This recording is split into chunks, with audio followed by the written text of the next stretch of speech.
Вие го гледате Добриот доктор. Ви благодарам што сте со нас. Денеска ќе зборуваме за анксиозност и стрес кај младите. Мој гостен и соговорник во студиото на оваа тема е Теодор Дудучки, лиценциран психолог.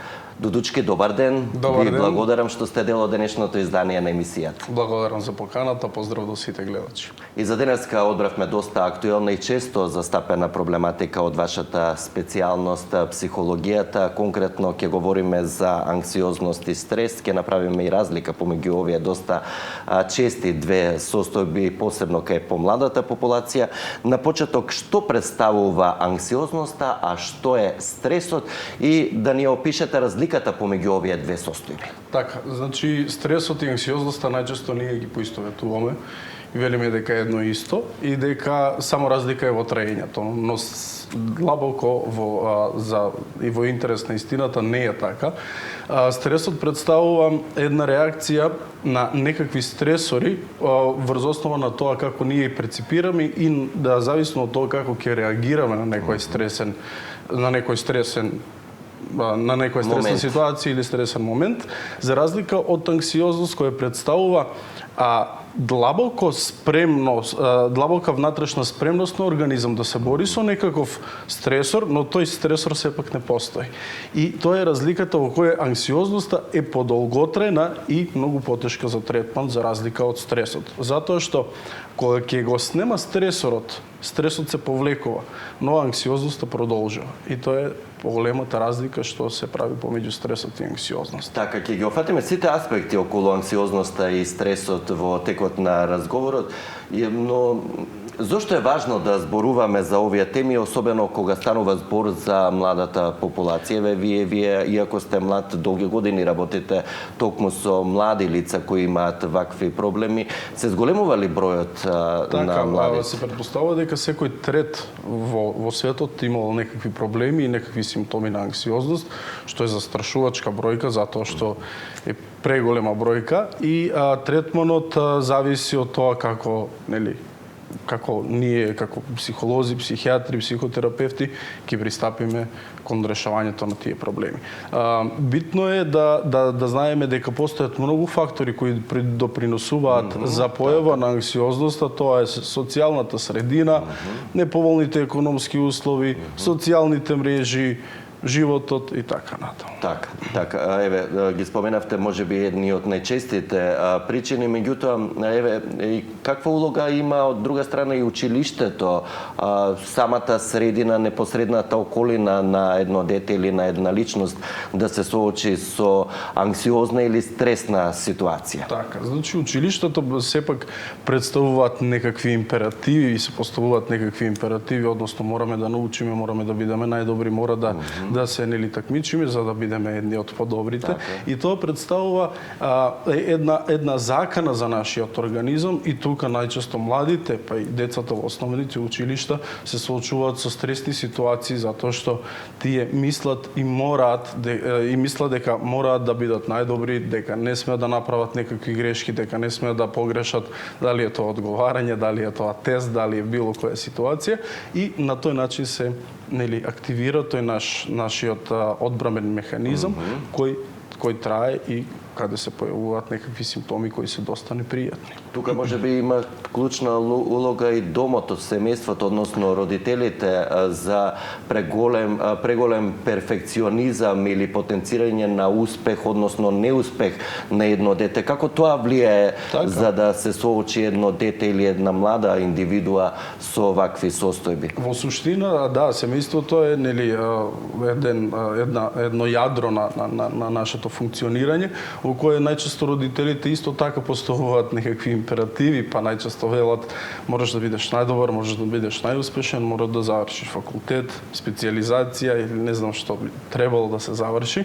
И сето тоа представува некаков товар на некој дете или на млада личност која се манифестира со некакви контра однесувања од оно што го бараат родителите. Најчесто тоа се, нели, повлекување, затварање во себе, избегнување на социјална средина, контакти, избегнување на дружење, некакви активности, хоби, спорт и така натаму. Така, убаво рече дека кога ќе исчезне стресорот, го снимува и стресот. Меѓутоа, во кои ситуации или колку време треба да помине за да таа состојба премине во анксиозност, бидејќи е малку подолготрајна, како што објасни? Така, немаме ние определено време во колку трае анксиозноста, но сепак треба да е подолготрајна од неколку месеци, значи подолго да трае од неколку месеци, и основа и аларм и клучна ставка е тоа дека анксиозноста, ако пречи на секојдневното функционирање, тогаш треба да подлежи на некаков третман. Дали е тоа психијатриски, дали е тоа психолошки, психотераписки, сеедно е. Да. Но Пред да продолжиме околу третманот, уште едно прашање во врска со стресот. Какви видови стрес постојат и како можем да разликуваме во наводници нормален стрес од нешто што бара стручна помош или нешто што може да ни предизвика проблем или потешкоти во нормалното функционирање, а сме се соочиле со некоја стресна ситуација? Така, значи постојат два вида на стресови, тоа е еустрес и дистрес. Дистрес представува оној негативен стрес кој ние лаички или народски го велиме дека е тоа стрес буквално. Така. И постои еустрес во кој тоа е позитивен стрес. На пример, кога исчекуваме некаков битен документ или треба нешто да ни се случи убаво или некоја свадба или прослава или било што е поврзано со она пријатна непријатност. Тоа всушност представува, нели, еустрес, додека дистресот зависно од тоа колку трае и како се манифестира. Не само физиолошките реакции. Тука се појавуваат и негативни мисли, емоции, некакво негативно однесување кое се трансформира во анксиозност и тоа понатаму трае и подлежи на некаков третман. Негативниот стрес обично се поврзува со негативни ситуации, односно моменти, предпоставувам. Или моменти, или неможност на некое лице да се избори во тој момент со некаков стрес или стресор. Затоа што кога подолго трае некаков стрес, тогаш сите капацитети наши се изморуваат, односно се намалуваат и се потешко е да се соочиме со некаков стрес. Веќе кога ќе се заклучи дека кога и родителите се свесни дека нивното дете се соочува со анксиозност, потребно е стручен третман. А во што се состои третманот, еве конкретно кај вас психолозите или во вашата ординација кога ќе дојде една млада особа, личност со сите овие симптоми и сите овие реакции? Така, значи кај нас во ординација во сушност кога ќе дојдат млади луѓе кои страдаат од анксиозност, најчесто се поставуваат неколку прашања кои се типични за анксиозноста, односно како се чувствуваат, како реагираат, кои најчесто мисли и имаат и со кои мисли се обседнати, нели, во тој момент, затоа што најчесто тие се некои мисли кои се фокусирани на тоа дека ќе се случи нешто лошо, дека да не кажам, ќе умрат, ќе се случи нешто непредвидливо, нешто што ќе ги осрамоти, дека ќе паднат во несвест, дека ќе колабираат и така натаму. И тоа се тие симптоми врз кои ние поставуваме некоја работна дијагноза. За да може да знаете во која насока да оди третманот. Така, потоа се задаваат доста техники на релаксација, но понатаму ќе зборуваме. Ќе зборуваме, да дадеме предности на прашањата од нашите гледачи. Почитувани во програма сте, повелете. Добар ден. Добар ден. И поздрав до тебе, до водителот и до гостинот. Имам едно прашање. Да, не може, малку технички проблем имаме, не може да ве слушнеме. Јас ве слушам на слушалка, меѓутоа гостинот во студиото, психологот Дудучки, не може да го слушне вашето прашање. Дали може да пробаме уште еднаш? Да, имаме технички проблем. Се надевам дека за кратко време ќе биде среден проблемот и ќе ги слушнеме прашањата и од нашите гледачи. Колку е важна психоедукацијата во самиот третман? Така, психоедукација е дел од третманот, од психолошки, психотераписки третман. Психоедукација има две димензии. Едната димензија е да биде едукативна, односно да дојде до заклучок и она аха доживување, значи тоа ми се да ми се случува поради тоа и тоа. И друго има сам тераписка димензија, односно лечебна димензија, затоа што на тој начин кога ние ќе ги разјасниме зошто тие симптоми се случуваат или тие симптоми се појавуваат во одреден период, тогаш лицето е повеќе спремно и може рационално да реагира. Може да промени нешто. Може да промени. Колку се чести состојбите во пракса кај вас да ги воочи сите овие симптоми, сите тие реакции кога ќе направите еден разговор, конкретно за психоедукација и едноставно да стане свесно за состојбата и сето тоа несвесно што го правил на некој начин лицето. Најчесто по некоја сеанса, после кога ќе дојдат на контролна сеанса, најчесто велат дека таа прва сеанса доста била клучна, круцијална, дека најчесто во право и дека сега ми е многу полесно, затоа што знам што се случува, знам како да реагирам и најчесто некои техники кои ги задаваме како домашна работа, нели? Посебно за релаксација и за начин и за менување на когницијата, тоа многу помага и многу позитивно се одразува врз функционирањето и борбата со анксиозност. Така, кои ситуации се најтешки можеби од психолошки аспект, гледано од стручен ваш аспект за работа со кои се соочуваат најчесто младите лица? Најчесто се тие симптоми и мисли, односно врели когниции ги ние нарекуваме, топли мисли кои најчесто велат дека ќе умрам, ќе паднам во несвест, ќе колабирам, нема кој да ми помогне и тие се доста потешки за третман, но сепак може да се.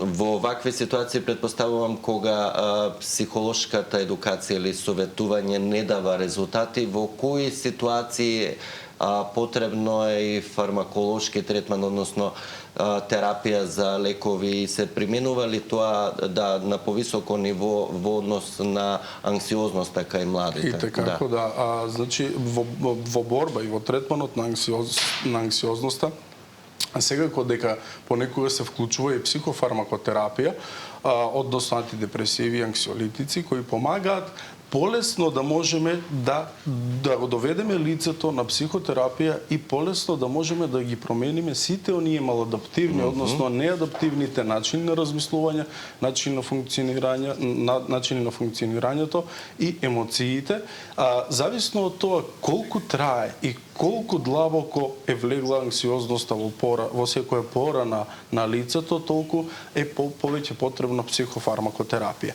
Најчесто кај младите не се толку применува психофармакотерапија, но ако е упорна, ние така велиме, ако е упорна таа анксиозност, најчесто се дават психофармакотераписки средства. Така, да пробаме уште еднаш со гледачеве, се надевам дека отстранете техничкиот проблем. Почитувани, во програма сте, повелете. Добар ден. Единица, добар ден. Добар ден. Во програма сте, ве слушаме. Едно прашање за докторот. Повелете до психологот. Моето дете, Така. кога ќе има испрешувања, иначе ме средно, Така. исто така и трнат рацете, нозете, дојде да појде до болница. Со брза помош однесоја, не можеше рацете да ги движи, нозете. Кога ја однесоја таму и дадоја некој сјапчина, пета, ХТП, Неурофорте, некој таму, на природна база, али дете во уште продолжува, кога ќе има испрашувања, нешто такви работи, рацете се тресат, нозете. Значи, само во такви ситуации, кога е пред испрашување, пред тестови или такви одговорни ситуации? Само тогаш се случува? Вака нормално преку ден си функционира, си разговара, така? Да, ќе добиете совети. Посетуваше и психијатар, пратија и на психијатар, ама нема подобрување ништо. Во ред да ќе добиете препораки и совети што во вакви ситуации, секој добро и вам, на вашето дете и останатите членови од фамилијата. Така, како што кажа гледачот, доста поздрав до нив, дека доста често и најчесто се даваат на природна база, но тие дали се доволни сепак, затоа што станува дека всушност ова е анксиозност и анксиозна реакција, односно анксиозен напад во некакви битни, важни и исклучителни ситуации, така да добро е да се посети дали е психијатар, психолог, да, рекоа дека психијатар, меѓутоа можеби треба битна е примена тука и на техники за релаксација и шема на кој преку психоедукација може да се објасни на тоа како нашите мисли влијаат врз емоциите, како емоциите влијаат врз нашето однесување и таа реакција да полека да се смени. Тоа е тоа стравот од успехот кој го од неуспехот, и од проценка од другите. Најчесто е тоа како ќе ме проценат другите и како ќе реагираат на она што ќе го посебни техники во вакви ситуации, како што и посочи пред малку. Постојат, тоа се техники на релаксација. Да, техники на релаксација и најчесто постојат едни техники кои помагаат да се дефокусираме од она што го чувствуваме. Затоа што самото чувство на непријатност да го игнорираме на некој начин, така? Кога се фокусираме на тоа чувство, уште повеќе тоа чувство расне. Односно го препумпуваме тоа чувство и на тој начин постојат неколку техники кои помагаат да се дефокусираме од она што се чувствуваме. Сега на пример, ако би тоа лице би требало да стане да одговара на училиште, треба да се фокусира на оно што го знае, а не на она како се чувствува и оно што е внатре во него, односно дека постојат срцебиење, трпнење на рацете, на нозете и да се потенцира сигурноста во такви моменти. Дали тоа ќе биде некој пенкалц или некој моливче кој ќе биде во рацете, па да се дефокусираме од тоа или да се фокусираме на некој интересна објект, техника, на нешто што е интересно. Се надевам корисниот совет ќе почнат да го применуваат и многу од гледачите кои се соочуваат со ваква ситуација. Доколку имаме и следен гледач, добар ден, во програма сте. Добар ден. Добар ден. Во програма сте, ве слушаме. Да. Повелете со прашањето. Поздрав до водителот и до докторот. Поздрав и до вас. Имам едно прашање за повозрасно лице. Така.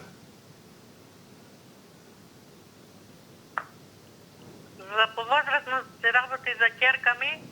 Таа многу се плаши од темница, од кај што има простор затворен, не може ни во лифтови да оди. На работа некако се плаши во темница, не може, мисли дека си некој е прати.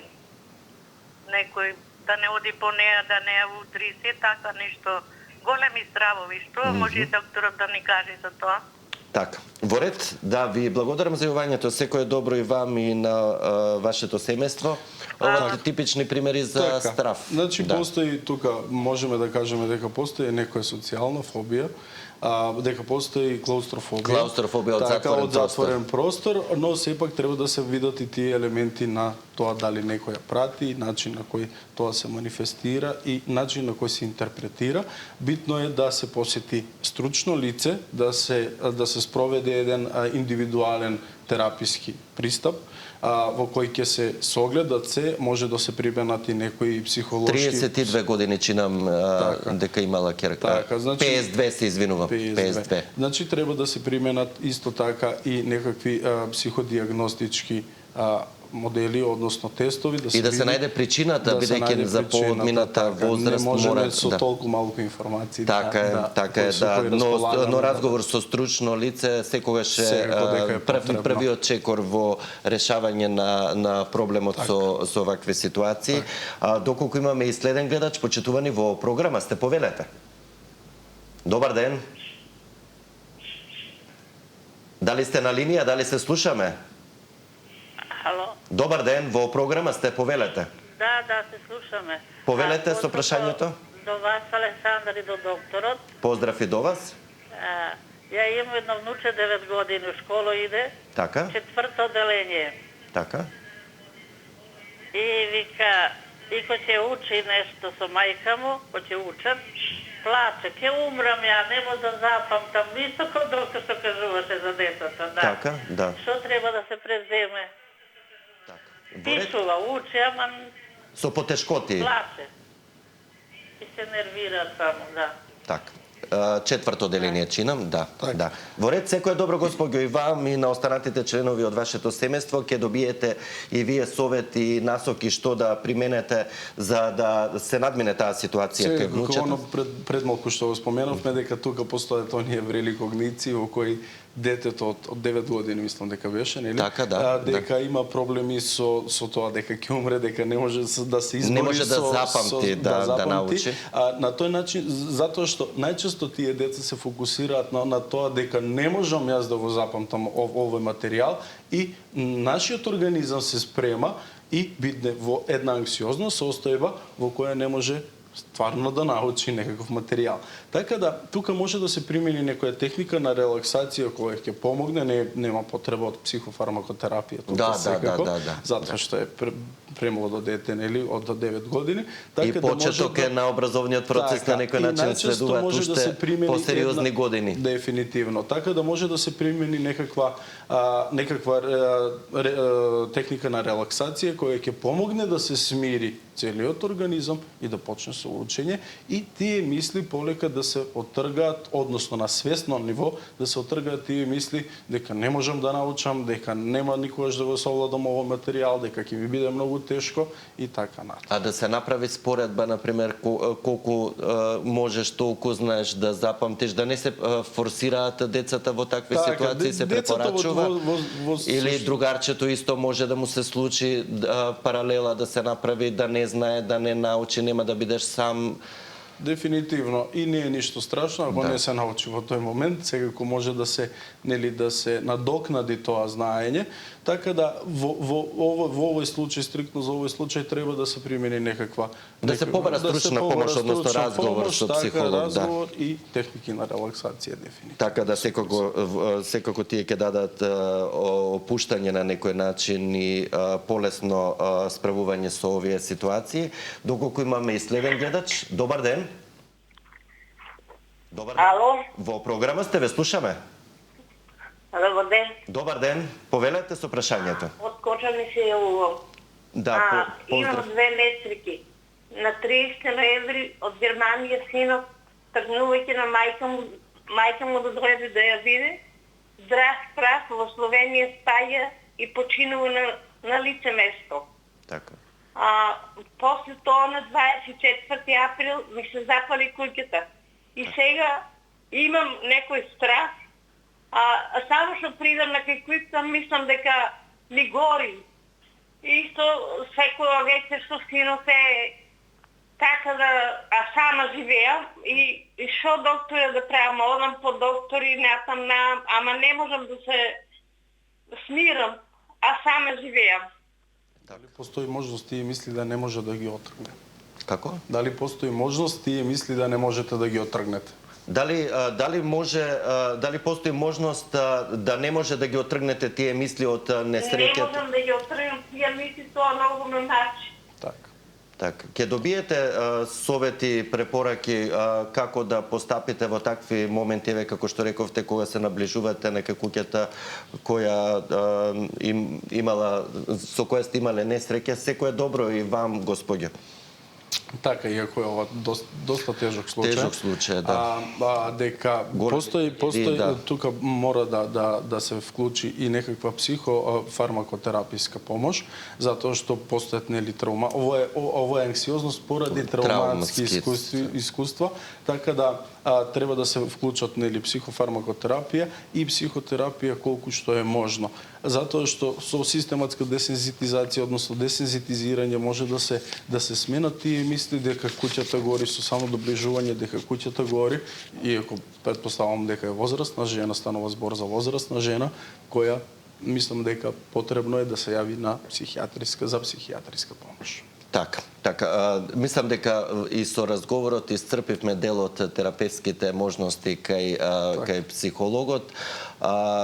Што би се случило доколку ја адекватно не се третира анксиозноста или пак воопшто не се третира оваа состојба уште од најмлада возраст со која се соочуваат младите лица? И во теоријата и лица? во праксата доаѓаме до заклучок дека со самото нетретирање на анксиозноста луѓето најчесто се повлекуваат затоа што не можат да се изборат со анксиозност и тука се појавуваат дистимично дисфорични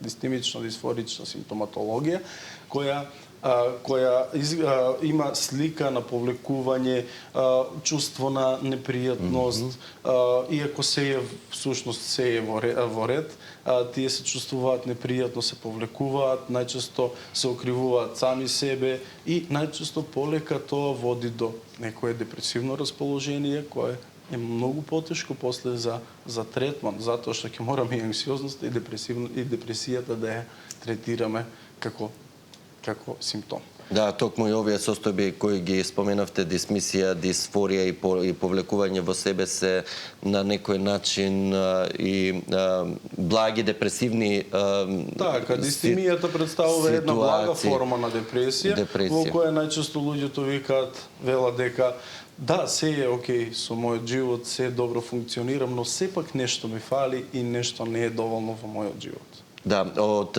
друга страна, сега во моментот се присетив на едно прашање, префорсирањето на младите, сведоци сме со брзото темпо на живот, децата се носат на училиште, попладне, на еден курс, на втора активност, на трета активност.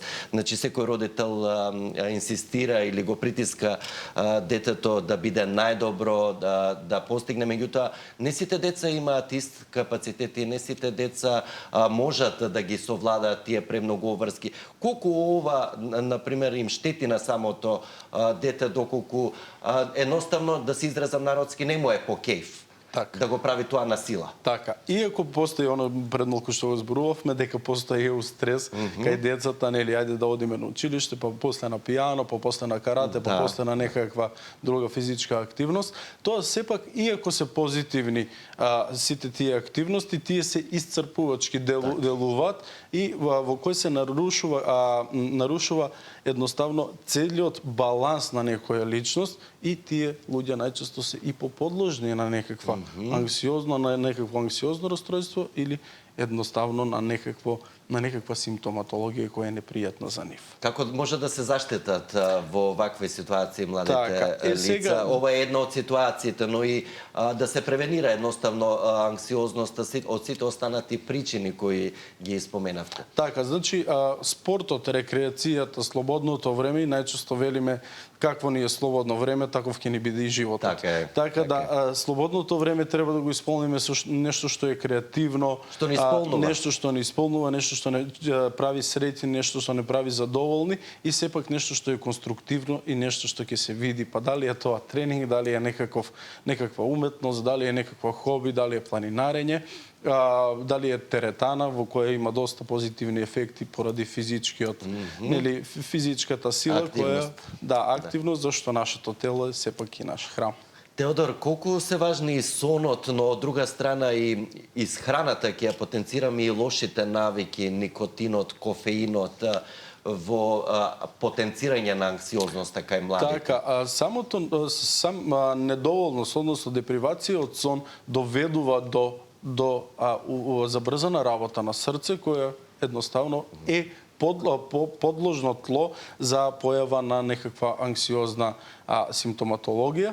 Друго, самиот кофеин, никотин се неуротоксични во голема количина, но во мала количина ја забрзуваат работата на срцето и најчесто после кофеин, сите знаеме кои пиеме кофеин, дека се појавуваат некакви симптоми, дали се тоа тресење на рацете, дали е тоа презнојување, тахикардија или било што може да се поистоветат со анксиозност и најчесто се појавуваат тие мисли кои се се поврзани со тоа дека еве го овој симптом, сега ќе ми се случи нешто лошо.